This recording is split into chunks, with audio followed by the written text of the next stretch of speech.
মাশাআল্লাহ, অনেক প্রশ্ন এসেছে দেখা যায়।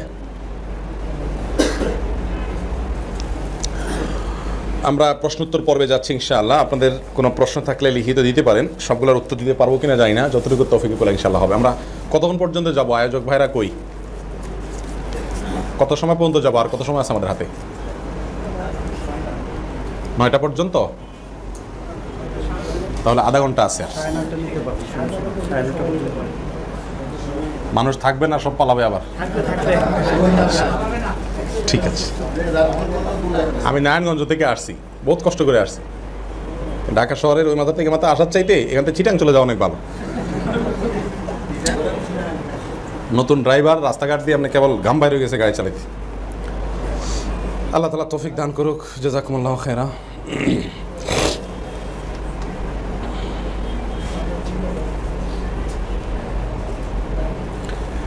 আলহামদুলিল্লাহ, অনেকগুলো প্রশ্ন এসেছে। আমি একটা একটা করে টাচ করি। কিছু কিছু প্রশ্ন আমি এড়াইয়া যাব, দেব না উত্তর। কথা বুঝেছেন? ফিল্টার করব। অতএব এটা এই জন্য করবো যে কিছু কিছু প্রশ্ন থাকে, উদ্দেশ্য থাকে খারাপ। ওটা প্রশ্ন দেখলে কিছুটা অনুমান করা যায়, অন্তরে হাত দিচ্ছি না, সেজন্য কিছু কিছু প্রশ্ন আমরা আগেই ফেলে দিব। আগে বলে দিলাম আপনাদেরকে। কথা বুঝে আসছে? ডক্টর খন্দকার আব্দুল্লাহ জাহাঙ্গীর রহমাউল্লাহ বলতেন, এনটিভিতে স্যার লাইভ প্রশ্ন উত্তর দিতেন, তো স্যার বলতেন যে টেলিভিশন চ্যানেলে যারা প্রশ্ন করে আমাদের কাছে, তো এরা প্রশ্ন জানার জন্য করে না, এরা সব প্রশ্ন জানানোর জন্য করে। প্রশ্ন করবে, উত্তরটা মনের মতো পাইলে এবার একজন বলবে, দেখছস আমি বলছিলাম যে এই জন্য প্রশ্ন করে। তো এটা একেবারে খারাপ না, কিন্তু এটা কোনো কোনো ক্ষেত্রে খুব নিকৃষ্ট পর্যায়ে চলে যায়। অতএব এই টাইপের প্রশ্ন যেন আমরা না করি। প্রশ্ন করলাম বক্তাকে চেক করার জন্য, যাচাই করার জন্য, হ্যাঁ, এরপরে বিপদে ফেলানোর জন্য, এই টাইপের ফাউল প্রশ্ন আমরা করব না। অনেকে আবার রাজনৈতিক প্রশ্ন তুলে দেয় যে যাতে করে মৌলবী উত্তরটা দিয়ে নি ফাঁসে। বুঝে আসছে কথা? এই ধরনের অসৎ উদ্দেশ্যে প্রশ্ন করা এটা গুনাহের কাজ, আল্লাহ তাআলা মাফ করুন। আবার কিছু কিছু প্রশ্ন আছে যেগুলোর উত্তর আমার জানা নেই, সেগুলো তো আমি দিব না। জি, একটা প্রশ্ন আসছে, সাহরির সময় কিভাবে মুনাজাত করব, সিস্টেমটা বলে দিবেন। জি, মুনাজাতের বিশেষ কোনো সিস্টেম নাই। আপনি আল্লাহর কাছে হাত তুলে চাইবেন, হাত তোলা ছাড়াও চাইতে পারেন। এবং দোয়ার পদ্ধতি হলো আল্লাহ সুবহানাহু ওয়া তাআলা প্রশংসা করবেন, নবী সাল্লাল্লাহু আলাইহি ওয়াসাল্লাম দরুদ প্রেরণ করবেন, পরে আল্লাহর কাছে আপনার মনে যা চায় তা চাইবেন। আল্লাহ সুবহানাহু ওয়া তাআলা কোরআন কারীমে বলেছেন, উদউ রাব্বাকুম তাদাররুআন ওয়া খুফিয়া, তোমরা তোমাদের রবের কাছে কেঁদে কেঁদে আর গোপনে চাও, দোয়া করো। তাহলে দোয়ার দুটি পদ্ধতি আয়াত থেকে আমরা জানলাম, যে কেঁদে কেঁদে এবং যতটা সম্ভব গোপনে। এখন আমাদের দেশে দোয়া মানে হলো কি, হুজুর দোয়া করে দেন মানে হলো এবার হুজুর বলবে আর সাথে সবাই আমিন বলবে চিৎকার দিয়ে দিয়ে। দোয়া এভাবে রাসূল আকরাম সাল্লাল্লাহু আলাইহি সাল্লাম থেকে প্রমাণিত আছে, ইস্তিসকা সালাতের ক্ষেত্রে আছে, আর দু একটা ক্ষেত্রে দেখা যায়। কিন্তু আপনার সচরাচর ব্যক্তিগত দোয়াগুলো সব হবে গোপনে, যতটা গোপনে করা যায়। কেউ আশেপাশে থাকবে না, আমি আল্লাহর কাছে একটু কাঁদবো মন খুলে, আল্লাহ সুবহানাহু ওয়া তাআলার কাছে চাইবো, হারাম জিনিস চাইবো না, যেগুলো বৈধ সেগুলো চাইবো। আর দোয়া কবুলের জন্য যে শর্ত সেটা আগে নিশ্চিত করে নিব। হারামের সঙ্গে যদি সম্পর্ক থাকে, হারাম ইনকাম থাকে, আর দোয়া বউ বাচ্চা সব সহকারে করতে করতে, কানতে কানতে, গড়াইতে গড়াইতে, শুইতে শুইতে একেবারে পুরো বিছানা সব পানিতে ভাসায় ফেলান চোখের পানি, কোনো লাভ হবে না, এই দোয়া কবুল হবে না। রাসূল আকরাম সাল্লাল্লাহু আলাইহি ওয়াসাল্লাম বলেছেন, বহু কষ্ট করে মানুষ বাইতুল্লাহ সফর করে, চুল এলোমেলো, গায়ে ময়লা, অনেক কষ্ট করে আসে, এসে দুই হাত তুলে আল্লাহর কাছে দোয়া করে, আন্না ইউস্তাজাবু লাহু, কিভাবে তার দোয়া কবুল হবে? কারণ সে হারাম ভক্ষণ করছে।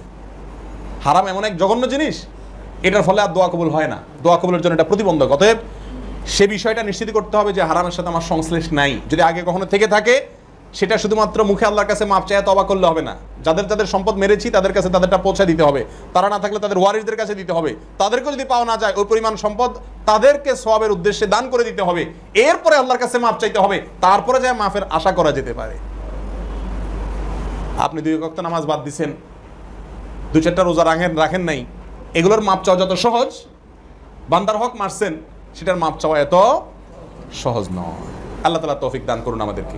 আমি নিরাশ করছি না, আমি বলছি দোয়াগুলো যেন কবুল হয়, সে বিষয়টাকে এনশিওর করার জন্য আমাদেরকে দোয়া কবুলের জন্য যে বাধাগুলো আছে সেগুলো দূর করে রাখতে হবে। সবচেয়ে বড় বাধা হলো কি? হারাম উপার্জন। আল্লাহ তাআলা তৌফিক দান করুন। আল্লাহ রাসূল সাল্লাল্লাহু আলাইহি সাল্লাম সকালের পরে আর সিয়াম পালন করতেন না, এ হাদিসটির ব্যাখ্যা জানাবেন। অর্ধ শাবানের পরে আর সিয়াম পালন করতেন না। জি, অর্ধ শাবানের পরে অর্থাৎ শাবানের দ্বিতীয় অর্ধে সিয়াম পালন না করা সুন্নাহ, বিশেষ করে শেষের দিনগুলোতে। এটার কারণ কয়েকটা হতে পারে। এর একটি হলো শুরুর দিনগুলোতে শাবানের সিয়াম রেখে রেখে আমি নিজেকে অভ্যস্ত করলাম, শেষের দিনগুলোতে একটা গ্যাপ রাখলাম যাতে রমাদানের সাথে শাবানের একটা কি থাকে, পার্থক্য থাকে। আমি শাবানের শেষের দিকেও সিয়াম রাখলাম, রমাদানেও সিয়াম রাখলাম, তাহলে দুইটার ভিতরে কোনো কি থাকলো না, পার্থক্য। আল্লাহর একটা বিশেষ নির্দেশ হলো রমজানের সিয়াম। আমি শাবান মাসের শেষের দিকে যখন সিয়াম রাখছি না, তাহলে অপেক্ষা করছি কিসের জন্য, রমজানের সিয়ামের জন্য। এই জিনিসটি অনেক সুন্দর। অতএব সেটাকে এনশিওর করার জন্য শেষের দিনগুলোতে কি না রাখা, সিয়াম না রাখা। আরও অনেক হেকমা এর পেছনে থাকতে পারে। তবে হ্যাঁ, এটা ঠিক বিশুদ্ধ হাদিস দ্বারা প্রমাণিত। নবী আলাইহিস সালাম শাবানের শেষের দিনগুলোতে কি করতেন না, সিয়াম রাখতেন না। বিশেষ করে একেবারে শেষের যে দিনটা শাবানের, যেটাকে ইয়াউমুশ শাক বলা হয়েছে হাদিসের ভাষায়, সেই দিনে সিয়াম পালন করা নিষেধ, রাখাই যাবে না শাবানের শেষের দিনে। গ্রাম দেশে অনেক মুরব্বীদেরকে দেখা যেত, এখন আছে কিনা জানি না, আমি ছোটবেলায়ও দেখেছি যে শাবানের শেষের দিন তারা খুব গুরুত্বের সাথে সিয়াম রাখেন। কেন সিয়াম রাখেন? এই জন্য সিয়াম রাখেন যে চাঁদ দেখা কমিটি চাঁদ দেখছে, সে ঠিক দেখছে না ভুল দেখছে কে জানে, আমি সিয়ামটা রাখলাম, যদি চাঁদ উঠে থাকে তারা না দেখে থাকে তাহলে তো রমজান হয়ে গেল, আর না হলে শাবান হয়ে গেল। এরকম বাই চান্সের কোনো স্কোপ ইসলামে নাই। তো এটা যেন না হয়, সেজন্য শেষের দিনটাতে কি রাখা, সিয়াম রাখা নিষেধ। এরকম কোনো পরিস্থিতি যেন তৈরি না হয়। রোজা রেখে কি টিভিতে সংবাদ দেখা যাবে? জটিল প্রশ্ন। প্রথম কথা হলো, রাসূল আকরাম সাল্লাল্লাহু আলাইহি সাল্লাম হাদিসের ভেতরে সিয়াম প্রসঙ্গে বলেছেন, যে ব্যক্তি সিয়াম রেখে অনর্থক কথা আর অনর্থক কাজ পরিহার করলো না, তো এই সিয়াম তার উপকারে আসবে না। সংবাদ দেখা কি আমার খুব গুরুত্বপূর্ণ কাজ? সংবাদ দেখার সাথে আমার কোনো বড় স্বার্থ সংশ্লিষ্ট আছে? সংবাদ জানার জন্য কিন্তু সংবাদ দেখার প্রয়োজন হয় না। সংবাদ জানার জন্য সংবাদ দেখতে হয়, দেখা ছাড়া সংবাদ জানা যায় না। বড় কিছু ঘটলে সবাই আমাকে জানাবে না। অতএব রমাদান মাসে সিয়াম রেখে সংবাদ দেখা, বিশেষ করে পুরুষরা নারীদের পরিবেশিত সংবাদ দেখবেন, সংবাদের ফাঁকে ফাঁকে অ্যাডভার্টাইজ আসবে, এতে চোখের গুনাহ হবে। আর যদি চোখের গুনাহ হয় তাহলে আপনার চোখের সিয়াম হলো না, তাহলে সিয়াম এখানে অপূর্ণাঙ্গ হয়ে গেল। এই সিয়াম আপনাকে তাকওয়া অর্জন করতে সহায়তা করবে না। বিদায় আপনার সিয়াম আপনাকে মুত্তাকি বানাক, এটা যদি আপনি চান, তাহলে আপনাকে এই টেলিভিশন চ্যানেলের সংবাদ এগুলোকে যথাসম্ভব পরিহার করার চেষ্টা করতে হবে। আল্লাহ তাআলা তৌফিক দান করুন। রোজা রেখে সময় কাটানোর জন্য কি খেলাধুলা করা যাবে বা দেখা যাবে? সুবহানাল্লাহ ওয়া বিহামদিহি।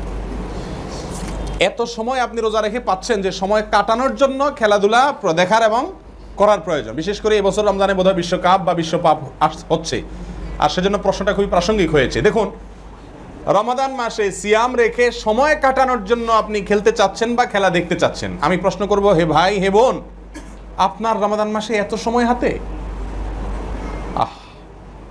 সাহাবায়ে কেরাম রাসূল আকরাম সাল্লাল্লাহু আলাইহি ওয়াসাল্লামের কাছে এসে বলতেন, ইয়া রাসূলুল্লাহ, ইসলামটা অনেক বিশাল, এত কর্মসূচি, এত কাজ, এত দোয়া, এত ইবাদত, আমরা এতগুলো করে কুল পাচ্ছি না, এটা সংক্ষেপ করে দেন। অর্থাৎ যে সময়টা তাদের হাতে আছে, সেই সময়ের ভেতরে ইসলামের সব নির্দেশগুলো মেনে সবগুলো করে কুলাতে পারছেন না, এই জন্য ইসলামকে সংক্ষেপ করার জন্য বহু সাহাবী এসে অ্যাপ্লিকেশন করছেন রাসূল আকরাম সাল্লাল্লাহু আলাইহি ওয়াসাল্লামের কাছে।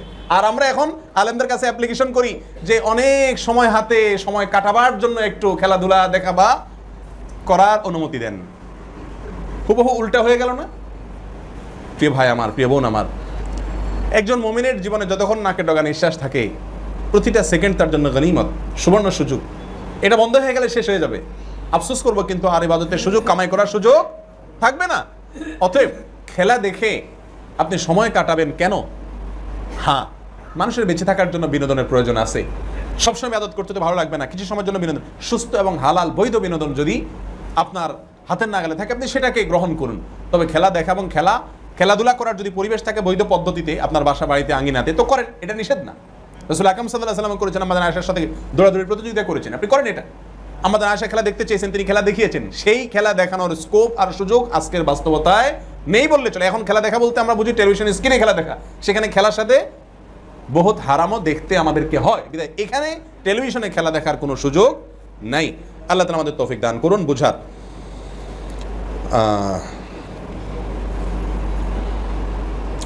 বেলা ডুবার সাথে ইফতার করি, আজান হয় 5 মিনিট পর, ইহাতে সিয়ামের কোনো অসুবিধা হবে? সহিভাবে জানতে চাই। আজান যদি সূর্য ডুবার পরেও হয়, আপনি ইফতার সূর্য ডুবার পরপর করে ফেলেন, কোনো অসুবিধা নাই, বরং এটাই সুন্নাহ। রাসূল আকরাম সাল্লাল্লাহু আলাইহি সাল্লাম বলেছেন, আমার উম্মত যতদিন পর্যন্ত ইফতারি তাড়াতাড়ি করবে আর সাহারি দেরিতে করবে, শেষের দিকে করবে, ততদিন পর্যন্ত তারা কল্যাণের ভেতরে থাকবে। আমাদের সমাজে ইফতারের সময় হওয়ার সূর্য ডুবার সঙ্গে সঙ্গে ইফতার করলে অনেকে আশপাশ থেকে দমক দিয়ে বলে, হ্যাঁ পেট কি সোলায় পড়ছে নাকি, সারাদিন না খায় রয়েছে, এখন 2-3 মিনিটের জন্য মরে যাবে নাকি, একটু সবর কর।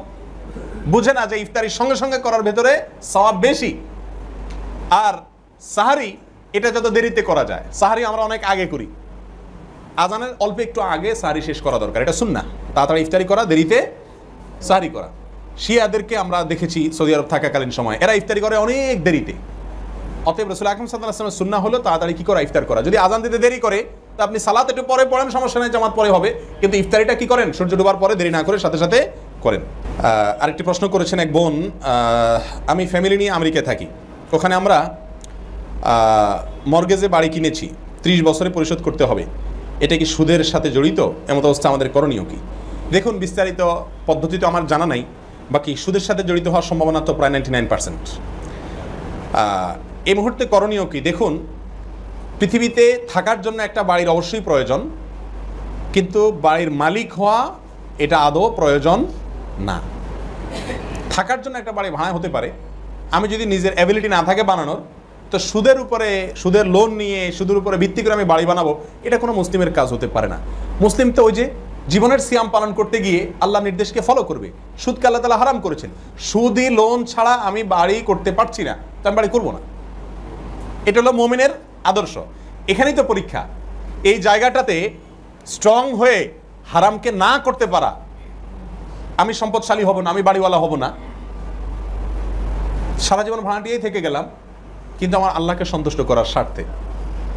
বিশেষ করে পশ্চিমা দেশগুলোতে যারা বসবাস করেন, যেখানে সুদভিত্তিক লোন ছাড়া আর কোনো বিকল্প ওয়েই নেই, তাদের জন্য এটা জায়েজ হবে না। তো আমি জায়েজ নাজায়েজ জিনিসটাকে নাজায়েজ, হারাম জিনিসটাকে হালাল করার কোনো স্কোপ নাই। আল্লাহ তাআলা আপনাকে সহজ করুক, এবং বৈধ কোনো পদ্ধতিতে যদি লোন নেওয়ার সুযোগ থাকে সেভাবে আপনি বাড়ি করার তৌফিক আল্লাহ তাআলা দান করুক, আমি দোয়া করি।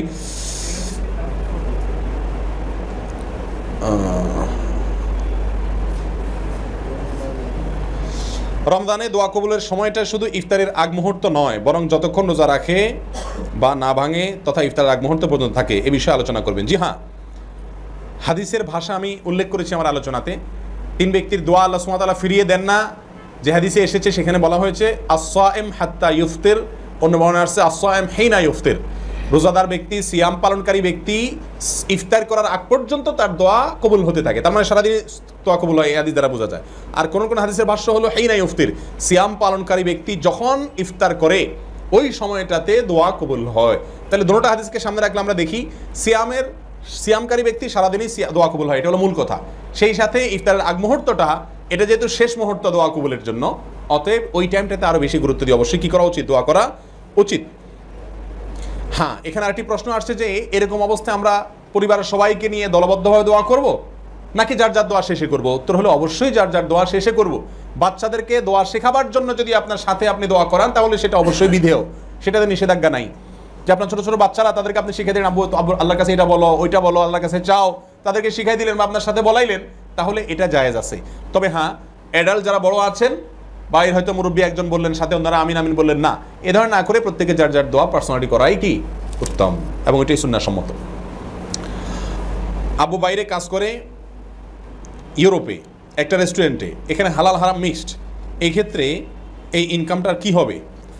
আমি এখনও স্টুডেন্ট, আর আব্বুর এই ইনকামের দ্বারা যে সম্পত্তি হয়েছে তার উত্তরাধিকার কি হতে পারবো? খুব জটিল একটি প্রশ্ন। দেখুন ভাই, বাবা অথবা স্বামী অর্থাৎ অভিভাবক, তারা যদি হারাম উপার্জনের সাথে জড়িত থাকে, তাদের অধীনস্থরা যদি এমন হয় যে তাদের উপার্জনে কোনো সক্ষমতা নেই, তারা উপার্জন অক্ষম, মেয়ে মানুষ তিনি বাইরে যে উপার্জন করতে পারছেন না, ছোট বাচ্চা মানুষ এখনও বাইরে উপার্জন করতে পারছেন না, তাহলে সেক্ষেত্রে অভিভাবক যদি হারাম উপার্জন করে, বাধ্য হয়ে সেই হারাম তিনি গ্রহণ করতে পারবেন, যেহেতু তার কোনো বিকল্প হয়ে নাই। কিন্তু প্রশ্নকর্তা যেহেতু একজন ছাত্র মানুষ, আপনি তো আপনার বাবার যদি উপার্জন হারাম হয়, আপনি তো নিজে উপার্জন করতে সক্ষম। একজন কলেজের ছাত্র তিনি অবশ্যই উপার্জন করতে সক্ষম, রিক্সা চালাতে অবশ্যই সক্ষম, কি বলেন? পারি না? ইজ্জত যাবে। প্রাইভেট পড়াইতে পারেন কি না পারেন? অর্থাৎ আমার কাছে হালাল হারাম বিষয়টা কতটা গুরুত্বপূর্ণ এটা হলো মূল বিষয়। আমার বাড়িতে আগুন লাগলে আমার গায়ে জামা আছে না গেঞ্জি আছে এটা আমি দেখবো না, ঠিক না? ঠিক, ওখানে কিন্তু আমার ফেস্টিজ ইস্যুটা মূল না, আমার জীবন বাঁচানোটা মূল থাকে। তাহলে জাহান্নামে যাওয়ার প্রশ্ন যেখানে থাকে, বিশ্বাস যদি হয় যে হারাম খেলে জাহান্নামে যেতে হবে, তাহলে এখানে আমার ফেস্টিজ কোত্থেকে আসে? রিক্সা চালাই না কি চালাই, আমাকে তো জীবন বাঁচাইতে হবে এবং হারাম থেকে বাঁচতে হবে। গত 3-4 দিন আগে ফেসবুকে এক যুবক ভাই আমাকে ইনবক্স করেছেন, বলেছেন শেখ বিপদে পড়েছি, আমি তেমন কোনো কাজ করি না, একটা ব্যবসা করতাম সেটা বন্ধ হয়ে গেছে, 2টা বাচ্চা আছে আমার, বাবার সংসারে থাকি, বাবা মোটামুটি অর্থ করে যা আছে ভালোই চলে। হঠাৎ করে ওনাকে কে বুদ্ধি দিছে, উনি সুদভিত্তিক লোন আনছেন, ওইটা ব্যবসা ঢুকাইছেন, এখন সেই সুদের টাকা আমার সংসারে আসবে, ওইটা আমাদের খেতে হবে। তো বাবাকে বলে দিয়েছি, বাবা আমি আমার ওয়াইফ এবং বাচ্চা কাচ্চা সহকারে অজানার উদ্দেশ্যে বের হয়ে যাচ্ছি, কোথায় যাব জানি না, কোনো রাস্তাও নাই, চলে যাব, এটা ডিসিশন। এবং আসলেই সে যাবে, আমি তাকে ব্যক্তিগতভাবে চিনি, তার তাকে এতটাই মজবুত, সে চলে যাবে, প্রয়োজনে বস্তিতে থাকবে, কোথাও চলে যাবে, কিন্তু সে হারাম খাবে না বাবার সংসারে থেকে, সে ডিসিশন নিয়ে নিস। আমার কাছ থেকে পারমিশন নেওয়ার জন্য বললো যে সেখানে আমি চলে যেতে চাচ্ছি। হ্যাঁ, হারাম যেখানে বাবা আমাকে হারাম খেতে বাধ্য করছে, আমি সেখানে হারাম ত্যাগ করতে বাধ্য। আল্লাহ নির্দেশ রক্ষা করতে গেলে মা বাবার নির্দেশ মানতে আমরা বাধ্য, তবে আল্লাহর নির্দেশ অমান্য করে মা বাবার নির্দেশ মানতে বাধ্য না। ঠিকই সে যুবক সিদ্ধান্ত নিচ্ছে যে হ্যাঁ, পরিবার সহ আমি বের হয়ে যাব। তার একদিনের মাথায় আমাকে আবার সে বার্তা পাঠাইছে, শেখ আমার দৃঢ়চেতা সিদ্ধান্ত দেখে বাবা মা বুঝছেন যে হ্যাঁ সত্যিই ছেলে বের হয়ে যাবে এবং কোথায় যাবে জানেও না, কিন্তু সে হারাম খাবে না, সে চলেই যাবে। তারা আমাকে ভালো করে চিনে, সেজন্য বাধ্য হয়ে বাবা তওবা করেছেন, ওইটা ফেরত দিয়েছেন, সুদ থেকে ফিরে এসেছেন। গত সপ্তাহের ঘটনা। তাহলে আমার ছাত্র ভাই, আপনার ইমানি চেতনা কতটা দৃঢ় এটার উপরে নির্ভর করবে আপনার বাবার সৎপথে আসা না আসা। আল্লাহ তাআলা তৌফিক দান করুন এবং সহজ করুন আপনার জন্য। আরেক ভাই প্রশ্ন করেছেন, আসসালামু আলাইকুম, হাসান লিগারি হাদিসের উপরে আমল করা যাবে কিনা? আহলে হাদিস মসজিদগুলোতে এতেকাফ করা যায় এলাকা মসজিদ ছেড়ে? আমি প্রথম প্রশ্ন বুঝেছি, পরেরটা বুঝি নেই। দেখুন, হাসান লিগারি হাদিসের উপর আমল করা যায়, বিশেষ করে ফজিলাতের ক্ষেত্রে, সাধারণ আমলের ক্ষেত্রে তো করাই যায়, কোনো অসুবিধার বিষয় না ইনশাআল্লাহ। আর নিজের এলাকা মসজিদ ছেড়ে অনেক দূরের মসজিদে এতেকাফ করা, এটা নাজায়েজ না, তবে অনুত্তম, এটা উত্তম নয়। উত্তম হবে নিজের এলাকাতে যে মসজিদটা আছে সেখানে যদি কোনো বড় শিরক এর সাথে ইমাম সাহেবরা জড়িত না থাকেন, বড় কোনো বেদাতের সাথে জড়িত না থাকেন, তাহলে নিজের এলাকাতে সালাত আদায় করা, নিজের এলাকাতে এতেকাফ করা এটা উচিত, এলাকার হক। আর যদি মনে হয় যে না আমার ইবাদত বন্দেগীর জন্য এখানে পরিবেশ অনুকূল না, সেক্ষেত্রে আমি অন্য কোথাও যেতে চাচ্ছি, ভালো উদ্দেশ্যে, জায়েজ আছে ইনশাআল্লাহ। আমার কাকা শর্ষিনা পীর সাহেবের মুরিদ মাঝে মাঝে জোর করে আমাকে জিকিরের মাহফিলে নিয়ে যায়, আমার জন্য জিকির করা কি জায়েজ হবে? আপনাকে জোর করে জিকিরের মাহফিলে নিয়ে যায়, আপনার জন্য জিকির করা জায়েজ হবে কিনা? ভাই, জিকির তো না জায়েজ জিনিস না। আপনি সুন্নাহসম্মত জিকির করবেন, তারা লাফালাফি করবে, আপনি লাফালাফি করবেন না। তারা বেদাতি জিকির করবে, আপনি সুন্নাহসম্মত জিকির করবেন। যদি জোর করে নিয়ে যায়, আপনি যদি বাধ্য হন, কথাবার্তা দ্বারা প্রশ্ন যেহেতু লিখছেন নিজের হাতে, তাহলে নিশ্চয়ই বাচ্চা মানুষ না, আপনি অ্যাডাল্ট, তা আপনার জোর করে কেমনে ধরে নিয়ে যান, এটা তো বুঝলাম না। একটা বুড়া বেটা জোয়ান তাগড়া ছেলে মানুষকে কিভাবে চাচা জোর করে ধরে নিয়ে যায়? যাই হোক, পরিবেশ পরিস্থিতি কী সেটা আমি বুঝছি না। যদি এমন হয় যে আপনি বাধ্য হয়েই যাচ্ছেন, তাহলে ইনশাআল্লাহ আপনার যাওয়াতে গুনাহ হবে না। আর ওখানে যে আপনি কীভাবে জিকির করবেন, সুবহানাল্লাহ আলহামদুলিল্লাহ পড়বেন, তারা তাদের জিকির করবে, আল্লাহ তাআলা রক্ষা করুন, হেফাজত করুক। কেউ যদি রোজা রাখে কিন্তু নামাজ না পড়ে, তাহলে সেই রোজার মূল্য কত? মূল্যটা ঠিক কয় টাকা সেটা আমি বলতে পারবো না, আপনি মূল্য জানতে চেয়েছেন। তবে হ্যাঁ, এটা ঠিক আমাদের দেশে বাস্তবতা, বহু লোক রমজান মাসে সিয়াম পালন করেন, রোজা রাখেন, কিন্তু নামাজ পড়েন না। এই লোকগুলোর দৃষ্টান্ত আমি লুঙ্গি খুলে পাগড়ি বাঁধার সাথে দিব না, কারণ এখানে লুঙ্গি আর পাগড়ি বিষয় না, পাগড়ি তো ফরজ ওয়াজিব না, এখানে দুইটাই ফরজ, সিয়ামও ফরজ আর সালাত আদায় করাও কি ফরজ।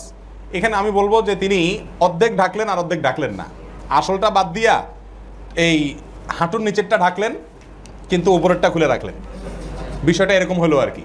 কারণ সালাতের গুরুত্ব সিয়ামের চাইতে অনেক বেশি, অতএব সিয়াম পালন করলেন, তার মানে নিচেরটা ঢাকলেন, রান মানে এগুলো ঢাকলেন, আর উপরেরটা কি করলেন না, সালাত পড়লেন না মানে উপরেরটা ঢাকলেন না, বিষয়টা এরকম হয়ে গেল আর কি। এই দৃষ্টান্ত আপনি তাকে পৌঁছায় দিবেন যদি এরকম কোনো ব্যক্তি সুনির্দিষ্ট আপনার কাছে জানা থাকে। আল্লাহ তাআলা আমাদেরকে হেদায়েত নসিব করুন। টুথপেস্ট দিয়ে ব্রাশ করলে কি রোজার ক্ষতি হবে এবং রক্ত বের হলে? টুথপেস্ট ব্যবহার করা যাবে কিনা সিয়াম পালন করে? আরবের মাশাইখদের মধ্যে থেকে অনেকে বলেছেন যাবে, আবার অনেক স্কলাররা বলেন যে এটা যাবে না, কারণ ওই টুথপেস্ট থুতুর সাথে কিছু ভিতরে যায়। তো উত্তম হলো ইখতিলাফ থেকে বের হয়ে আসা, টুথপেস্ট সিয়াম পালন অবস্থাতে ব্যবহার না করা। আমাদের আয়েশা রাদিয়াল্লাহু তাআলা আনহা বলেছেন, রাসূল আকরাম সাল্লাল্লাহু আলাইহি সাল্লামকে আমি সিয়ামরত অবস্থাতে এত বেশি মেসওয়াক করতে দেখেছি যে গুণে শেষ করা যাবে না। এখান থেকে বোঝা গেল রমাদানের স্পেশাল যে আমলগুলো আছে, যেগুলো রমাদানের জন্য স্পেশাল, তার ভিতরে একটা হলো কি অধিক পরিমাণে মেসওয়াক, নট অনলি মেসওয়াক, বেশি বেশি মেসওয়াক করা। তো আপনি যদি রমাদানে এই সুন্নার উপরে আমল করেন তাহলে আপনার টুথপেস্ট ব্যবহার করার প্রশ্নটা আর আসবে না ইনশাআল্লাহ। অতএব সুন্নাটা চিন্তা করলে ইনশাআল্লাহ এটার প্রশ্ন অটোমেটিক চলে যাবে। একা একা ফরজ সালাতের বিস্তারিত জানতে চাই।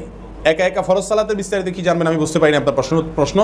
একা একা যদি ফরজ সালাত পড়েন তাহলে সব কিছু একা একা করবেন। একা আর জামাতে সালাতের ভিতরে তো তেমন কোনো পার্থক্য নেই, একই জিনিস। কোন রোগকে সওয়াব মনে করা কি শিরক, ছোঁয়াচে মনে করা কি শিরক? আমার থেকে আমার ভাই ও মা বসন্ত হয়েছে, তাহলে এটা কি ছোঁয়াচে না? দেখুন, রাসূল আকরাম সাল্লাল্লাহু আলাইহি সাল্লাম এক হাদিসে আসছে, তিনি বলেছেন ফিররা মিনাল মাজজুমে ফিরারাকা মিনাল আসাদি, কুষ্ঠরোগী থেকে এভাবে পালাও যেভাবে বাঘ দেখে পালাও। আবার তিনি এও বলেছেন লা আদওয়া ওয়ালা তিয়ারাতা, কোনো ছোঁয়াচে নেই। তাহলে দুটো হাদিসকে আমরা পাশাপাশি রাখলে মনে হচ্ছে বাহ্যিকভাবে কন্ট্রাডিক্ট মনে হচ্ছে। আসলে একজন মানুষের শরীরে কোনো রোগ হলে সে রোগটা অন্য কোনো মানুষের মধ্যে যেতে পারে, এটা বৈজ্ঞানিকভাবে প্রমাণিত। আর রাসূল আকরাম সাল্লাল্লাহু আলাইহি সাল্লামের প্রথমোক্ত যে হাদিসটি বললাম, সেই হাদিস দ্বারাও মনে হচ্ছে যে এটা ইসলামের সাথে কন্ট্রাডিক্ট কোনো বিষয় না, এটা হতে পারে। তবে একজনের হলে সে রোগটা আমার অবশ্যই হবে এবং আমার মধ্যে চলে আসবেই, আর আসার ক্ষেত্রে তার সাথে থাকাটাই মূল ভূমিকা রাখছে এবং এটা আসাটা একরকম অবশ্যম্ভাবী, এই টাইপের মনে করাটা হলো ভুল এবং অন্যায় এবং নিজের আকীদার সাথে সাংঘর্ষিক। আমরা দেখি বসন্ত রোগ একসঙ্গে একই পরিবারের একজনের হয়েছে কিন্তু অনেকের হয়নি, আবার কয়েকজন হয়েছে একজনের হয় না, এরকম হয় না? তাহলে বোঝা গেল ছোঁয়াচের অস্তিত্ব আছে, কিন্তু এটা কার্যকর সব ক্ষেত্রে সবসময় হওয়া জরুরি না। কিছু হলেই আমরা ছোঁয়াচের কারণেই হয়েছে সেটা না বলে আমরা সম্বন্ধ করব আল্লাহর হুকুম বা ফয়সালা হয়েছে সেজন্য। এটা হলো মুমিনের চরিত্র। আল্লাহ তাআলা তৌফিক দান করুন। তারাবির সালাত ফরজ, ওয়াজিব, সুন্নাহ নাকি নফল? তারাবির সালাত নফল এবং সুন্নাহ দুইটাই বলা যায়। নফল মানে এক্সট্রা, ফরজের অতিরিক্ত যেগুলো সবগুলোই কি নফল। সেই হিসাবে রাসূল আকরাম সাল্লাল্লাহু আলাইহি ওয়াসাল্লামের সুন্নাহ যেগুলো সেগুলোকেও কি বলা যায়? নফল বলা যায়। আর এক্সট্রা হিসাবে আমি পড়লাম কোনো নফল সালাত, সেটাও নফল। নফল মানে এক্সট্রা। অতএব তারাবির সালাতকে নফলও বলা যায়, আবার কি বলা যায়? সুন্নাহ। সুন্নাহ তো অবশ্যই, সেই সাথে নফলও। প্রথম রাতে তারাবির নামাজ পড়লে শেষ রাতে তাহাজ্জুদের নামাজ পড়া যাবে কি না? জি, অবশ্যই যাবে, কেন যাবে না? তবে শেষ রাতে যিনি আরও 2-4 রাকাত সালাত পড়বেন, তাহাজ্জুদ পড়বেন, কিয়ামুল লাইল করবেন, এরকম ইচ্ছা আছে, তিনি বিতিরের সালাতটা বাকি রাখবেন, তিনি শেষে বিতিরটা পড়বেন। কারণ রাসূল আকরাম সাল্লাল্লাহু আলাইহি ওয়াসাল্লাম বলেছেন তোমাদের বিতির করবা তোমাদের রাতের শেষ সালাত, বিতিরের পরে আর কোনো সালাত হবে না, এরপরে হবে শুধুমাত্র ফজরের সালাত। অতএব যদি শেষ রাতে আপনি সালাত পড়তে চান রমজান মাসে, তারাবি পড়ার পরে আপনি বিতিরটা বাকি রাখবেন, অন্য 2-4 রাকাত পড়লে তারপরে আপনি বিতির পড়ে আপনার সালাত রাতের শেষ করবেন। রাসূল আকরাম সাল্লাল্লাহু আলাইহি ওয়াসাল্লাম বলেছেন সলাতুল লাইলি ওয়ান নাহারি মাতনা মাতনা, দিন এবং রাতের সালাত 2 রাকাত করে আপনি যত খুশি পড়েন, তবে কোয়ালিটি যত ভালো করতে পারেন সেটা হলো সবচাইতে জরুরি বিষয়। সালাতে ক্রমানুযায়ী সূরা পড়া কতটুকু গুরুত্বপূর্ণ এবং কোরআন হাদিসের আলোকে? সালাতে ক্রমানুযায়ী সূরা না পড়া হয়, অর্থাৎ সিরিয়াল মেনটেন করে সূরা না পড়া হয়, আগে পরে করা হয়, সালাত হয়ে যাবে ইনশাআল্লাহ। এটা কারণে সালাত হবে না বিষয়টা এরকম না। তবে হ্যাঁ, বিশেষ করে আয়াতের যে সিরিয়াল, এটা মেনটেন করা উত্তম এবং ভালো।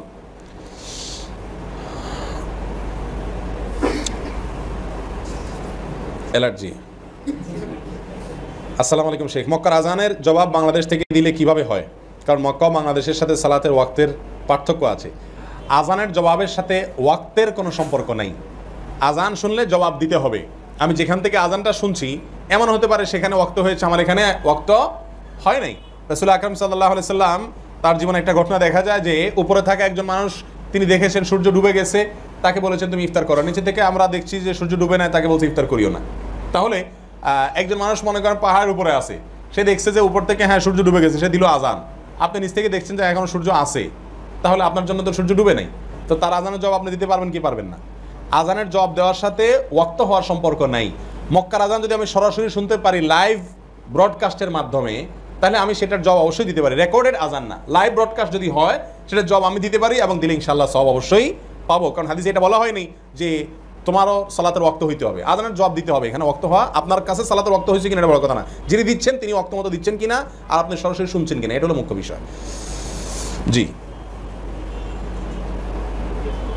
শেখ, আমার প্রশ্ন হলো, কোনো একজন আলেমের যদি মাসলা মাসাইল আরেকজন আলেমের সাথে মতের মিল না হয়, তাহলে কি সে আলেমের বিষয় ব্যক্তিগতভাবে যোগাযোগ করে বলা ভালো, না সভা সেমিনারে বলা ভালো? খুবই গুরুত্বপূর্ণ প্রশ্ন ভাই। যদি কোনো আলেম সাহেবের মাসআলা মাসাইলে কোনো ভুল থাকে, কোনো ত্রুটি হয়, সেক্ষেত্রে যদি বিষয়টা এরকম হয় যে তিনি কথার কথা এই মজলিসে ভুল করেছেন, এখন এই মজলিসে যদি ওনাকে বলে না দেওয়া হয়, তাহলে মজলিসে মানুষগুলো ভুল বার্তাটা নিয়ে চলে যাবে।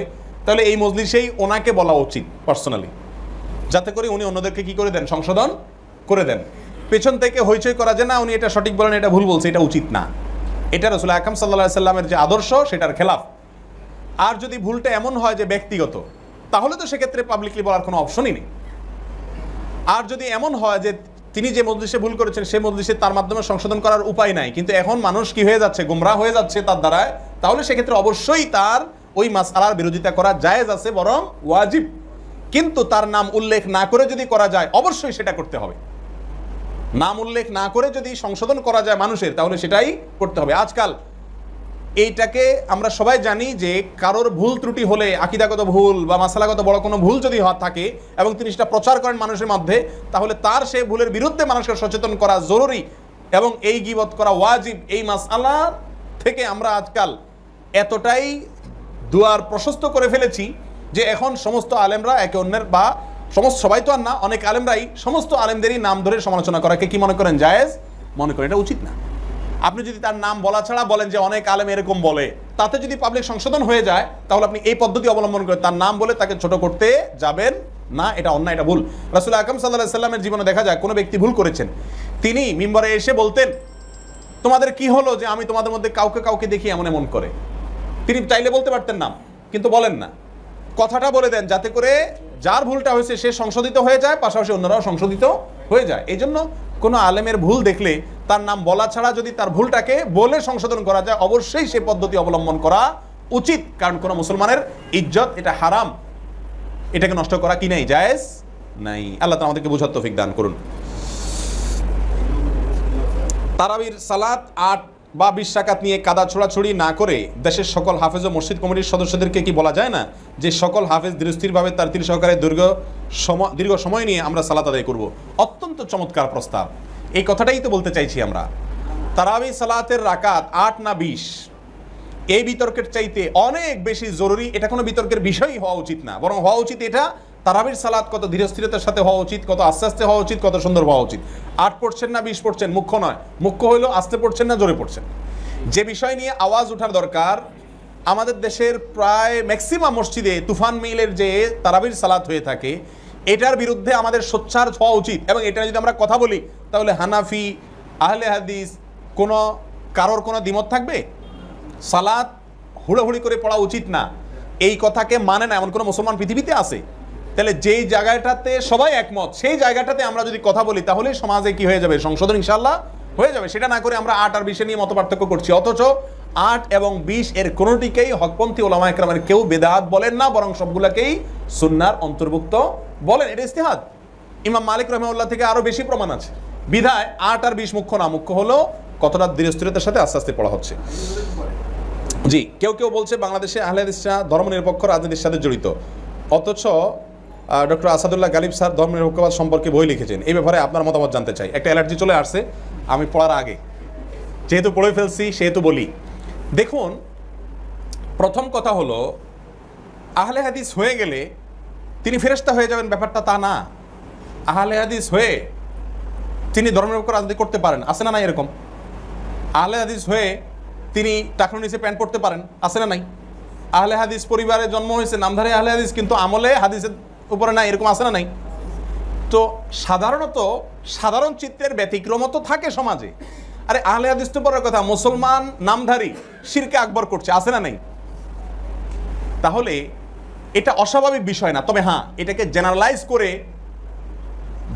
করে দুর্নাম করা বা বদনাম করা, যারা বেশিরভাগ ক্ষেত্রে শিরকের বিরুদ্ধে কথা বলে, শির থেকে বাঁচার চেষ্টা করে, তাদেরকে বড় শিরকে লিপ্ত, এই কথা ঢালাওভাবে যদি কেউ বলে, সেটা অবশ্যই অন্যায় হবে।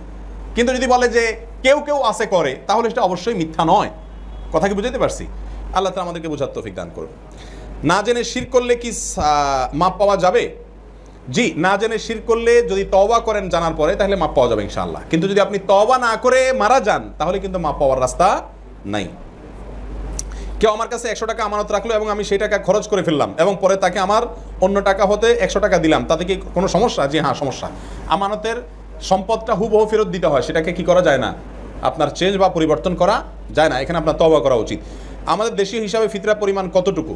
ফিতরার পরিমাণ তো কোনো দেশের জন্য আলাদা হয় না। ফিতরার পরিমাণ তো আপনি খাদ্য দিয়ে যদি দেন তাহলে সার হিসাবে যেটা হবে সেটা দিবেন। 2.5 থেকে 3 কিলো চাউল দিয়ে দিলে আপনার ফিতরা আদায় হয়ে যাবে। দাড়ি কতটুকু রাখতে হবে? দাড়ি কতটুকু রাখতে হবে এর কোনো সীমা রাখা হাদিসে বলা হয় নাই। নবী সাল্লাল্লাহু আলাইহি ওয়াসাল্লাম বলেছেন আফুল লোহা, তোমরা দাড়িকে লম্বা করো, দাড়িকে তোমরা ছেড়ে দাও। দাড়িকে ছেড়ে দিতে হবে, অর্থাৎ দাড়িকে লম্বা করতে হবে, এটা হলো মূল বিষয়। কিন্তু নির্দিষ্ট কোনো পরিমাণ দূর থেকে দেখা যায় এই পরিমাণ রাখলে হবে এরকম কোনো কথা নাই। বুখারী হাদিসে আসছে আব্দুল্লাহ ইবনে ওমর রাদিয়াল্লাহু তাআলা আনহু এক মুষ্টির পরে অতিরিক্ত অংশ কেটেছেন হজের সময়। বুখারীতে আসছে, এটা আব্দুল্লাহ ইবনে ওমর রাদিয়াল্লাহু তাআলা আনহু আমল পাওয়া যায়, কিন্তু রাসূল আকরাম সাল্লাল্লাহু আলাইহি ওয়াসাল্লাম থেকে কাটার বিষয়ে কোনো নির্দেশনা পাওয়া যায় না, বরং দাড়িকে লম্বা করতে বলা হয়েছে। অনেকগুলো প্রশ্ন একটা একটা করে, অনেকে 2-3টা করছেন, একটা করে দিই। রোজার নিয়ত কিভাবে করব? নাওয়াইতু আন আসুমা গাদান বলে। দেখুন, এ বিষয়ে বহু আলোচনা ইতিপূর্বে হয়েছে, লম্বা চড়া আলোচনার দরকার নেই। নিয়ত করা ফরজ, বলা ফরজ না। অন্তর দ্বারা নিয়ত করে আর মুখ দ্বারা নিয়তের কথা বলে, বলাটা এটা শরিয়া সম্মত না। অন্তর দ্বারা মুখ করতে হবে। আমি প্রশ্ন করব যে আপনি যে সিয়ামের জন্য নাওয়াইতু পড়তেছেন, আপনি দান সদকা করেন না? তো দান সদকা করার সময় বলেন নাওয়াইতু সদকা, এরকম দেখছেন কখনো? আপনি যখন গরিবরে 10 টাকা দেন, এটা ইবাদত না? ইন্নামাল আমালু বিন্নিয়াত, সকল আমলে নিয়ত লাগে। তাহলে রোজাতে যদি নাওয়াইতু লাগে, তাহলে আপনি যখন ফকিরে 10 টাকা দিচ্ছেন তাহলে আগে পড়লেন নাওয়াইতু সদকা। এরকম কেউ করে? কেউ করে না। তাহলে সেটা কি আমল হয় না? হয়, কারণ আপনি যখন দিচ্ছেন আপনি উদ্দেশ্য আল্লাহকে খুশি করার জন্য গরিবকে দিচ্ছেন, আপনার মনে উদ্দেশ্য আছে, বাস নিয়ত হয়ে গেছে। আপনি সাহারি খেতে কেন উঠছেন? এটাই তো আপনার নিয়তের প্রমাণ করে যে আপনার অন্তরে রোজা রাখার ইচ্ছা আছে। মুখে সিয়ামের কোনো নিয়ত নাই। যদি রোজা রাখি এবং ঘুমে কাটাই কিন্তু ফরজ সালাত না পড়ি তাহলে কি রোজা হবে? রোজা হয়ে যাবে, কিন্তু রোজাটা হবে হলে ওই যে একটু আগে যে এক্সাম্পল দিলাম সেরকম। কেউ নিচের অংশে কাপড় পরলো, উপরের অংশ খোলা রাখলো, এখন আপনি প্রশ্ন করলেন তাহলে কি নিচের অংশ কাপড় পরা হবে? আপনার প্রশ্ন অমূলক। নিচের অংশ কাপড় পরা হবে, তবে হ্যাঁ একটা থাকলো আর কি, সে বিষয়টা সেটা। আমি এটা বলতে পারবো না যে না উনি উপরের অংশে কাপড় পরেন নাই সেজন্য নিচের অংশ হয় না, সেটা বলতে পারবো না। রোজা রাখছেন, নামাজ পড়েন নাই, তাতে তার রোজা কি হবে? হ্যাঁ রোজা হবে, কিন্তু এই রোজা হওয়া ওই উপরের অংশ ন্যাংটা থাকার মতো আর কি। আল্লাহ তাআলা হেফাজত করুন। একজন আমার কাছ থেকে কিছু টাকা পেত, কিন্তু এখন তিনি মারা গেছেন, তাই আমি তাকে টাকা দিতে না পারায় খুবই অনুতপ্ত। এখন আমার কি করব? আমার কি ক্ষমা পাবো? জি, ক্ষমা এত সহজ না। ক্ষমা হলো আপনি ওই টাকা তার সন্তান সন্ততি এবং ওয়ারিসদের কাছে পৌঁছায় দিবেন যদি সে মারা যেয়ে থাকে। যদি তাদেরকে খুঁজে পাওয়া অসম্ভব হয় তাহলে সেই পরিমাণ টাকা গরিবকে দান করে দিবেন। ওই ব্যক্তি সওয়াব পাবে সে আশায়, তার আমলনামা যোগ হবে, সে আশা দান করে দিবেন, তাহলে ইনশাআল্লাহ আপনি মুক্ত হয়ে যাবেন। আপনি এখন আল্লাহর কাছে কেঁদে কেটে মাপ চাই কোনো লাভ হবে না। পয়সা করি বা অন্যের হক মারলে ওইটা পরিশোধ করতে হয়, তারপর আল্লাহর কাছে মাপ চাইতে হয়। পরিশোধ না করে মাপ চাওয়া এটা হলো কূপে, মনে করেন এটা বিড়াল পড়ছে মারা গিয়ে, এখন আপনি বিভিন্ন ফিকহার মাসালা অনুযায়ী এত বালতি পানি ফেলে দিলে পাক হবে, বা এটা করলে হবে ওইটা করলে হবে, আপনি এখন পানি ধুমসে ফেললেন কিন্তু এই বিড়াল ভিতরেই থাকলো, কোনো লাভ হবে? বিড়াল ফেলতে হবে তারপরে পানি ফেলেন, বুঝে আসছে কিনা? অতএব কারো টাকা দেনা আছেন, তার টাকা দেন তাকে, তার না পারলে ওয়ারিসদের দেন, ওয়ারিস পারলে গরিবদের দেন, তারপরে যে আল্লাহর কাছে মাপ চান। কায়দা কেটে মাপ চাইয়া বুড়া বয়সে দাঁড়িয়ে রেখা সারা জীবন চুরিদারি করে আল্লাহর কাছে মাপ পাবেন, এটা বোকার স্বর্গে বাস, এটা সঠিক না। বান্দার হক পাই পাই করে হিসাব দিয়ে তারপর আল্লাহর কাছে মাপ চাইতে হয়। আল্লাহ তাআলা আমাদের হেফাজত করুন। এত বড় প্রশ্ন। ইমাম মানে নেতা থাকে, তাকে মেনে চলবো। আমার প্রশ্ন হলো, আমি হানাফি মাযহাবের ইমাম এর পেছনে নামাজ আদায় করলে আমার নামাজ হবে কিনা? এখানে আমি তেনার মতো করে নামাজ আদায় করছি না। ইমাম মানে নেতা, এই জন্য তাকে মানতে হবে। আপনি এই জিনিসটাই ভুল বুঝছেন। ইমাম সম্পর্কে রাসূল আকরাম সাল্লাল্লাহু আলাইহি ওয়াসাল্লাম বলেছেন, ইন্নামা জুইলাল ইমামু লিউতাম্মা বিহি। সালাতের জন্য যে ইমাম ধার্য করা হয়েছে, এই ইমাম ধার্য করা হয়েছে এই জন্য যে তাকে দেখে দেখে সে যখন করে তারপরে পরে যেন কাজগুলো করেন, এটা হলো উদ্দেশ্য, অন্য কোনো উদ্দেশ্য না। আপনি অক্ষরে অক্ষরে তাকে ফলো করবেন, তিনি ভুল করলে আপনি ভুল করবেন, বিষয়টা সেরকম না। এখানে ইমাম যদি ভিন্ন মাযহাবের হয়, ভিন্ন দৃষ্টিভঙ্গির হয়, তার পেছনে সালাত আদায় করা যাবে কিনা? অবশ্যই যাবে। যাবে না শুধু পড়তে হবে। যদি আপনি এরকম কজ দেখাইয়া জামাত ত্যাগ করে বাসায় একা একা নামাজ পড়েন, আপনি গুনাহগার হবেন। হাদিসে আসছে সাল্লু খালফা কুল্লি বাররিন ওয়া ফাজিরিন, নেককার হোক আর বদকার হোক, ইমাম ভালো হোক আর মন্দ হোক, তার পিছনে সালাত আদায় করতে হবে। আর সেখানে মাযহাবি ইখতিলাফের কারণে সালাত আদায় করতে পারবেন কিনা এই প্রশ্ন রাখা একেবারেই অমূলক। জি, জোহর আসর এশা বা মাগরিবের সালাতের প্রথম রাকাত ছুটে যায়, তাহলে ইমামের সালাম ফেরানোর পরে যখন অবশিষ্ট রাকাত পড়বো তখন কি সূরা ফাতিহার সাথে অন্য সূরা পড়া যাবে? হ্যাঁ, বিষয়টা বেশ বিস্তারিত এবং আলোচনা সাপেক্ষ। পড়া যাবে। আপনি জিজ্ঞেস করছেন যে পড়া যাবে কিনা, পড়লে যে গুনাহ হবে, হারাম হয়ে যাবে, সেটা এরকম না, পড়া যাবে। বাকি আলোচনার অনেক বিস্তারিত আছে। আসসালামু আলাইকুম। নবী রাসূল সাল্লাল্লাহু আলাইহি ওয়াসাল্লামের মৃত্যুর পর কী অবস্থায় আছেন? রাসূল আকরাম সাল্লাল্লাহু আলাইহি ওয়াসাল্লাম মৃত্যুর পরে কী অবস্থায় আছেন? কি আজব প্রশ্ন, চিন্তা করেন। তিনি কি অবস্থায় আছেন আমি কিভাবে বলবো বলেন? চাঁদ দেখা নিয়ে অনেক কি প্রশ্ন বুঝে নাই। আমাদের করণীয় কি? চাঁদ দেখা কমিটি তাদের দায়িত্ব সঠিকভাবে পালন না করলে আমাদের করণীয় কি? দেখুন, চাঁদ দেখা কমিটি যদি চাঁদ দেখার ক্ষেত্রে ত্রুটি করে, সেক্ষেত্রে আল্লাহর কাছে তারা দায়ী হবেন, আপনি সরাসরি দায়ী হবেন না। তবে হ্যাঁ, চাঁদ দেখা সুন্নাহ। আজকে একটা রোগে পরিণত হয়েছে আমাদের যে আমরা চাঁদ দেখা কমিটির ডিসিশনের দিকে তাকায় থেকে আমরা কেউ চাঁদ দেখি না।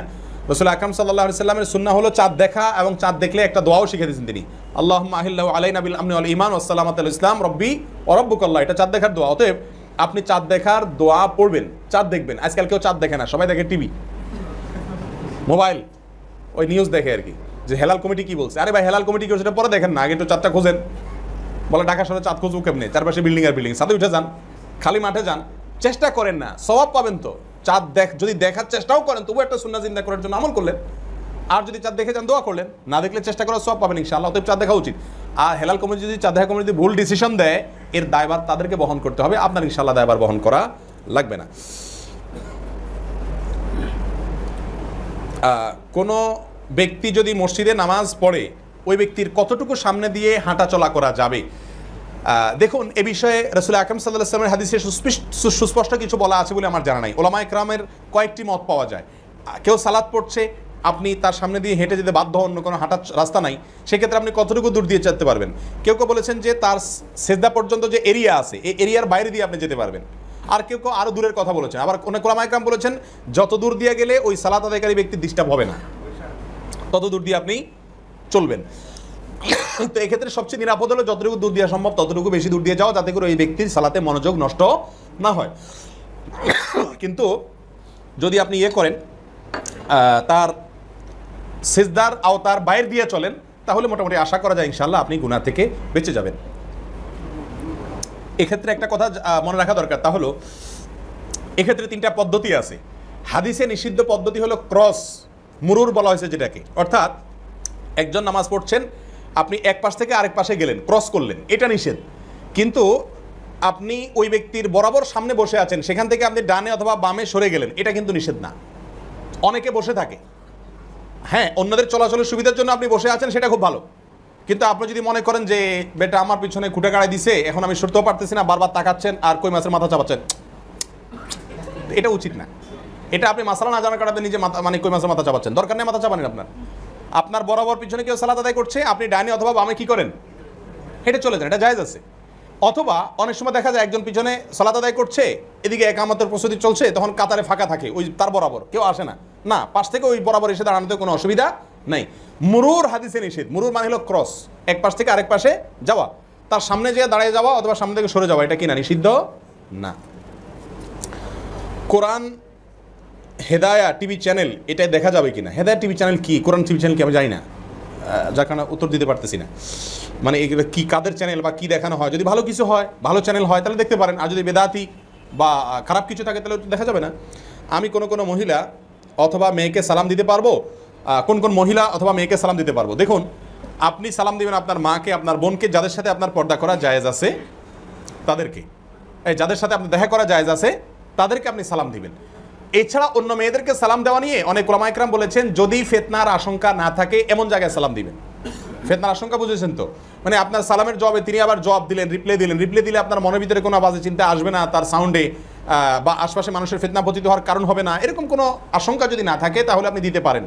কিন্তু এরকম শঙ্কা আজকাল বিশেষ করে মেয়েদের বিষয়ে ছেলেরা এতটাই দুর্বল যে আওয়াজ তো বহুত দূরের কথা, কাপড় চোপড় জুতা এটা দেখলেও বাজে চিন্তা করে, এবং মানুষের ভিতরে পশুত্ব এতটাই উদ্গ্রীব হয়ে গেছে যে এখন এই সমস্ত ক্ষেত্রে নিরাপদ থাকা খুব কঠিন।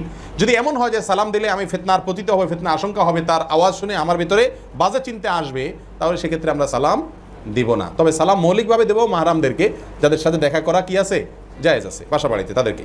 আসসালামু আলাইকুম, ইসলামে দলাদলি করা নিষেধ? আর পড়লাম না, বিশাল বড় অ্যালার্জি। আমার বাবা মা অসুস্থ, সিয়াম পালন করা সম্ভব না, তাদের সিয়ামের কি ফিদিয়া কতটুকু, কখন কাদেরকে দিব অনুগ্রহ করে বলবেন। আপনার বাবা মা যদি অসুস্থ হন এবং আপাতদৃষ্টিতে তাদের আর সুস্থ হওয়ার লক্ষণ নাই, বার্ধক্যজনিত অসুস্থতা, তাহলে প্রত্যেকটা সিয়ামের জন্য একজন করে মিসকিনকে খাওয়াবেন। একজন করে মিসকিনকে খাওয়ানোর হয় খাওয়াবেন, আর নাহলে খাদ্য দিয়ে দিবেন। 30 রোজার জন্য 30 জন মিসকিনকে খাবার দিয়ে দিবেন অথবা খাদ্য দিয়ে দিবেন। সেটা আপনি রমজান মাসে দিতে পারেন, রমজানের পরেও দিতে পারেন, অর্থাৎ সাথে সাথেও দিয়ে দিতে পারেন অথবা শেষেও দিতে পারেন, আপনি আদায় করলেই হবে। উভয় দুজনের পক্ষ থেকে 2 জন মিসকিনকে খাবার দিতে হবে। হযরত মুহাম্মদ সাল্লাল্লাহু আলাইহি সাল্লাম তারাবির সালাত জামাতে মাত্র 3 দিনে 8 রাকাত করে আদায় করেছেন বলে আমরা জানি, তবে আমরা তারাবির সালাত 30 রোজা পর্যন্ত জামাতে আদায় করার দলিল কি? প্রথম কথা হলো, রাসূল আকরাম সাল্লাল্লাহু আলাইহি সাল্লাম তারাবির সালাত 8 রাকাত পড়েছেন, এটা আপনি কিভাবে জানলেন, কোথায় পাইছেন? হ্যাঁ, আমাদের আয়েশা রাদিয়াল্লাহু আনহা যে হাদিসটি বুখারীতে আসছে যে রমজানের বাইরে নবী সাল্লাল্লাহু আলাইহি সাল্লাম রাতের সালাত 8-এর বেশি কখনো পড়তেন না। এটা একটা কমন বিষয়, কিন্তু রমজানকে ফিক্স করে তারাবির নাম দিয়ে আপনি রাকাত সংখ্যা ঠিক করে দিচ্ছেন, এরকম কোনো হাদিসে স্পষ্ট আসে নাই। এরপরে আসেন তারাবির সালাত রাসূল আকরাম সাল্লাল্লাহু আলাইহি ওয়াসাল্লাম জামাতে পড়েন না, আমরা কেন পড়ছি এর কজ নেবেন, এর উত্তর নেন। রাসূল আকরাম সাল্লাল্লাহু আলাইহি ওয়াসাল্লাম বলেছেন, আমার পরে তোমরা আবু বকর ওমরের অনুসরণ করিও। কথাটা কার? রাসূল আকরাম সাল্লাল্লাহু আলাইহি ওয়াসাল্লাম। তিনি যেহেতু বলেছেন আমার পরে তোমরা আবু বকর ওমর অনুসরণ করিও, তাহলে রাসূল আকরাম সাল্লাল্লাহু আলাইহি ওয়াসাল্লামের পরবর্তীতে ওমর রাদিয়াল্লাহু তাআলা আনহুর যুগে সাহাবীরা জামাতে সালাত আদায় করেছেন, এবং এই ব্যাপারে একজন সাহাবীও ব্যতিক্রম ছিলেন না, ভিন্ন ছিলেন না, সবাই জামাতে সালাত আদায় করেছেন। তাহলে রাসূল আকরাম সাল্লাল্লাহু আলাইহি ওয়াসাল্লাম যে বলেছেন যে আমার পরে আবু বকর ওমর অনুসরণ করিও, এক্ষেত্রে আবু বকর অনুসরণ করাতে আমরা বেদাত করছি না বা কোনো অন্যায় করছি না। আজকাল এমন কিছু মূর্খের আবির্ভাব হয়েছে যারা তারাবির সালাতকে বেদাত বলে এবং নাউজুবিল্লাহ বলে ওমর রাদিয়াল্লাহু তাআলা এই বেদাত আবিষ্কার করছেন। মানে বেয়াদবির কোন পর্যায়ে গেলে আল্লাহ রাসূল সাল্লাল্লাহু আলাইহি ওয়াসাল্লামের খলিফা বেদাত আবিষ্কার করছে, সব সাহাবী বেদাত করছে, উনি সুন্নি হয়ে গেছে। তো ইসলাম এত বেশি বুঝে ফেলানো, এটা লক্ষণ খুব খারাপ। আল্লাহ তাআলা আমাদেরকে বোঝার তৌফিক দান করুন। তবে হ্যাঁ, তারাবির সালাত জামাতে পড়তে আমরা কেউ বাধ্য না, কেউ যদি একা একা আদায় করে বাসায় কোনো অসুবিধা নেই। রমজান মাসে শয়তান বেঁধে রাখা হয়, বেঁধে রাখা হলে মানুষকে ধোঁকা দেয় কিভাবে? ভাই, এসব তো পুরান কথাবার্তা। তারপরে প্রশ্ন করেছেন শয়তান বেঁধে রাখলে তারপর আবার ধোঁকা দেয় কেমনে? ফ্যানের সুইচ বন্ধ করার পরেও কিছুক্ষণ চলে কি চলে না? আগের গতিতে চলে না, কিন্তু কিছুক্ষণ তো শয়তান যে ডোজ দিয়ে গেছে রমজানের আগে, ওই ডোজ রমজান মাসে কিছুটা থাইকা যায় অনেক সময়। এক আর দ্বিতীয় উত্তর হলো, শয়তান বাঁধছে, নফস তো বাঁধে নেই। মানুষকে মন্দ কাজের নির্দেশ শুধু শয়তানই করে না, শব্দ শয়তানকে দিয়েন না, আপনার নিজের নফস মন্দ কাজের জন্য কি করে? প্ররোচিত করে। কোরআনে কারীমে আল্লাহ সুবহানাহু ওয়া তাআলা স্পষ্টভাবে বলেছেন, ইন্নান নাফসা লাআম্মারাতুম বিসসু। মন্দ কাজের নির্দেশ করে কে? প্রত্যেকটা মানুষের প্রবৃত্তি। আপনার শয়তানকে বাঁধছে, বর্ডারে বাঁধছে, কিন্তু ভেতরটা তো অবশ্যই আছে। এই জন্য কিছু কিছু দুষ্টামি এবং খারাপ কাজ আমরা দেখতে পাই। তারাবির নামাজ না পড়লে গুনাহ হবে কিনা? না পড়লে গুনাহ হবে সেটা বলা যাবে না, তবে ইচ্ছাকৃতভাবে সালাত মানে তারাবির সালাত ত্যাগ করা উচিত না। হ্যাঁ, মাঝে মধ্যে আপনি বাদ দিলেন কোনো কারণে, যে অসুবিধা হবে না, ইনশাআল্লাহ রোজা হয়ে যাবে। অনেকে তারাবির নামাজ পড়তে না পারলে রোজা রাখে না। অনেক যুবক পোলাপানে জিজ্ঞেস করে রোজা রাখোস না কেন? তারাবি পড়তে নেই আজকে। তো এটা মূর্খতা আর কি, সোজা কথা। আল্লাহ ইবাদত করুক। তারাবি না পড় রাখা জরুরি, তারাবি জরুরি না, কিন্তু রোজা রাখা কি জরুরি? তারাবি ছাড়া রোজা রাখা যায়। 5 ওয়াক্ত নামাজ, তবে সাথে সুন্নত নামাজ না পড়লে গুনাহ হবে কিনা? 5 ওয়াক্ত নামাজের সাথে সুন্নত নামাজ না পড়লে রাসূল আকরাম সাল্লাল্লাহু আলাইহি ওয়াসাল্লাম যে জিনিসগুলো নিয়মিত করতেন সেগুলো বিনা কারণে ছাড়া উচিত না কোনো মুসলমানের জন্য। তবে যদি কখনো কদাচিৎ ছুটে বা বাদ যায়, তাতে গুনাহ হয়ে যাবে, কবিরা গুনাহ হয়ে যাবে, এরকম বলাও যাবে না। আমাদের দেশে যে সময় ইফতার করি তা কতটুকু সঠিক সময় জানালে খুশি হবো ইনশাআল্লাহ। সঠিক সময় তো হলো সূর্য ডুবার পরে। আপনি যখন নিশ্চিত হবেন সূর্য ডুবে গেছে, তখন কি করবেন? ইফতার করবেন ইনশাআল্লাহ। যে সন্তানের, হ্যাঁ, আজান হোক আর না হোক, আজানের সাথে সম্পর্ক নেই, সম্পর্ক হলো সূর্য ডুবার সাথে। আজান মুয়াজ্জিন সাহেব একটু পরেও দিতে পারে, মুয়াজ্জিন সাহেব ইফতার করে তারপর আজান দেয় সাধারণত। তাহলে মুয়াজ্জিন সাহেবের আজান মূল বিষয় না, মূল বিষয় হলো মানে সূর্য ডুবছে এটা নিশ্চিত হয়ে গেলে আপনি ইফতার করে ফেলবেন। যে সন্তানের আকিকা করা হয় না বা বাবা মা কোনো কারণে সন্তানের আকিকা দিতে পারে না, সেই সন্তানের দোয়া বাবা মা পায় কিনা? অবশ্যই পাবে। সন্তানের আকিকা যদি বাবা মা দিতে না পারে, তাহলে ওই সন্তানের দোয়া নাকি বাবা মা পাবে না, এরকম প্রশ্নকর্তার প্রশ্ন দ্বারা বোঝা যাচ্ছে এরকম কোনো রসম রেওয়াজ বা কোনো ধারণা কোথাও আছে, ভুল ধারণা। তাহলে গরিব মানুষ যাদের আকিকা দেওয়ার সামর্থ্য নাই, এরা জীবনে ছেলে মেয়ের দোয়া পাবে না, এটা তো আজগুবি কথাবার্তা না, এটা ঠিক না, ভুল কথা। খুব বেশি লম্বা প্রশ্ন, সময় কম। আসসালামু আলাইকুম হযরত, শবে বরাতকে অনেকে বেদাত বলে, এটা কি ঠিক? শবে বরাতকে বেদাত বলে? হ্যাঁ, শবে বরাত এটা তো বেদাত। শবে বরাত এই শব্দ কোরআনে কোথাও আসে নাই। শব্দ হলো লাইলাতুন নিসফে মিন শাবান। হ্যাঁ, তবে হ্যাঁ, শবে বরাত বা লাইলাতুন নিসফে মিন শাবান এই রাতে রাসূল আকরাম সাল্লাল্লাহু আলাইহি ওয়াসাল্লামের একটি হাসান সূত্রে হাদিস দ্বারা বোঝা যায় মানুষকে আল্লাহ সুবহানাহু ওয়া তাআলা সাধারণ ক্ষমা ঘোষণা করেন। এই জন্য ইবনে তাইমিয়া রাহিমাহুল্লাহ বলছেন এই রাতের ফজিলত আছে, কিন্তু এই রাতকে কেন্দ্র করে আমাদের দেশে যা হয় সেটার ম্যাক্সিমাম বিষয়কে বেদাত না বলে কোনো উপায় নাই। যেমন মসজিদে একত্রিত হতে হয়, না হলে ইমাম সাহেবের চাকরি থাকবে না, তারপরে দলবদ্ধভাবে দোয়া করতে হয়, ইবাদত বন্দেগী করতে হয়। কবর জিয়ারত সম্পর্কে তো আশরাফ আলী থানভী রাহিমাহুল্লাহ ইমদাদুল ফতোয়া কিতাবে লিখেছেন যে এর কোনো ভিত্তি নাই, এটা জাল হাদিস। এই হাদিসের অবস্থা এত খারাপ যেটাকে মৌজু বলা যায় রীতিমতো। অতএব সবরাতকে কেন্দ্র করে যা হচ্ছে আমাদের সমাজে, এই যে হালুয়া রুটি শর্ট এগুলো বেশিরভাগই ভিত্তিহীন এবং এগুলো সব মনে করলে অবশ্যই বিদাত এটা।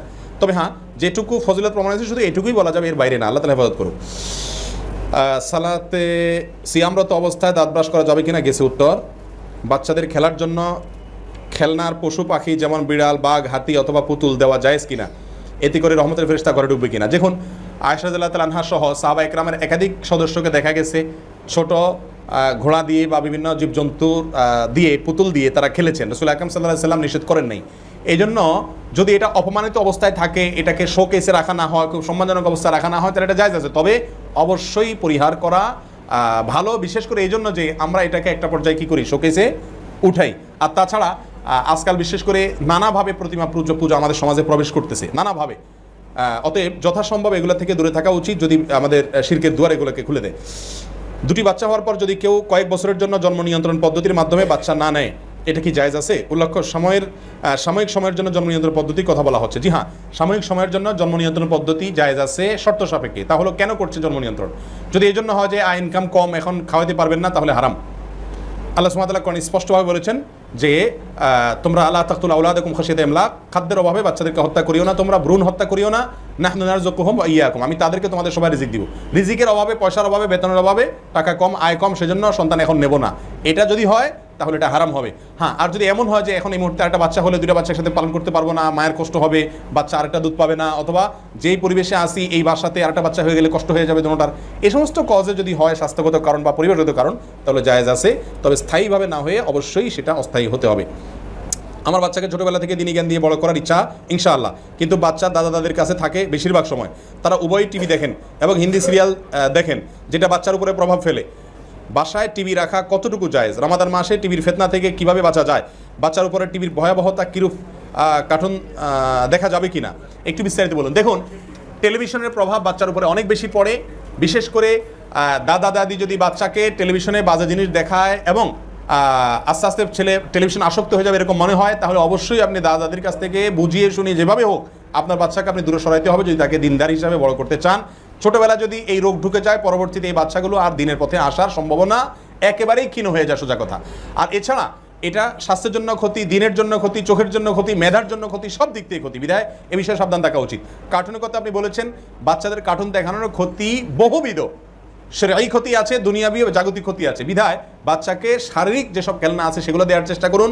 কার্টুনের এডিকশন আজকাল বাচ্চাদের মধ্যে ভয়াবহ আকার ধারণ করছে, বিধায় দিকে আমি বলবো আপনি যাবেন না। আমরা জানি যে খেলার মধ্যে 3টা খেলা সুন্নাহ আর বিছিয়ে টাইপ খেলা হারাম, যেমন লুডো, ক্যামেরা, দাবা। এখন এছাড়া বাকি খেলাগুলো কি হারাম? দেখুন, সুনির্দিষ্ট কিছু খেলাকে হাদিসের ভাষায় নিষেধ করা হয়েছে। লুডো এবং আপনার ওই দাবা, এই টাইপের যে খেলাগুলো আছে এগুলোকে স্পষ্টভাবে হাদিসের ভাষায় নিষেধ আছে, বিধায় এগুলো আমাদের জন্য জায়েজ নাই। আর কোনো খেলা যদি শারীরিক কসরত হয় এবং সেখানে খেলোয়াড়দের এক পক্ষ আরেক পক্ষকে কোনো আদান প্রদান না করে এবং শরীয়তের কোনো বিধান লঙ্ঘন না হয়, তাহলে সেটা কি হবে? জায়েজ হবে ইনশাআল্লাহ। ফরজ গোসলের সময় মাথা মাসে সম্পূর্ণ চুল কি ভিজাইতে হবে? জি, ফরজ গোসলের সময় আপনাকে ওযু করতে হবে, মাথাও মাসে করতে হবে। অতএব ওযুতে যেরকম মাসে করেন এখানে সেভাবে মাসে করবেন।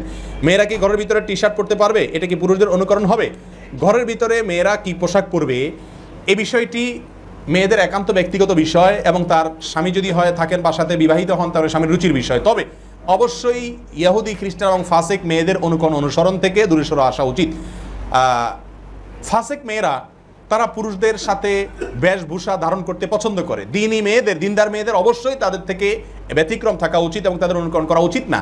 বিধায় টি শার্ট পরে বাসা বাড়িতে থাকা হারাম হবে সেটা বলবো না, তবে যদি এটা আপনার সমাজের ফাসেক মেয়েদের ট্র্যাডিশন হয়, তাহলে মুত্তাকি মেয়েদের ট্র্যাডিশন হওয়া উচিত। এর খেলাফ, অর্থাৎ এমন পোশাক পরা উচিত যা মুত্তাকি এবং ফাসেকদেরকে পৃথক করা যায়, আলাদা করে দেয়, এরকম থাকা উচিত। হ্যাঁ, শখের বশত আপনার স্বামী কখনো আপনাকে টি শার্টে দেখতে চেয়েছেন, একান্তে আপনারা আছেন আর কেউ নাই, তো এরকম অবস্থায় তো এটা পরা নাজায়েজ হবে না, হারাম হবে না ইনশাআল্লাহ বিদিনিল্লাহ।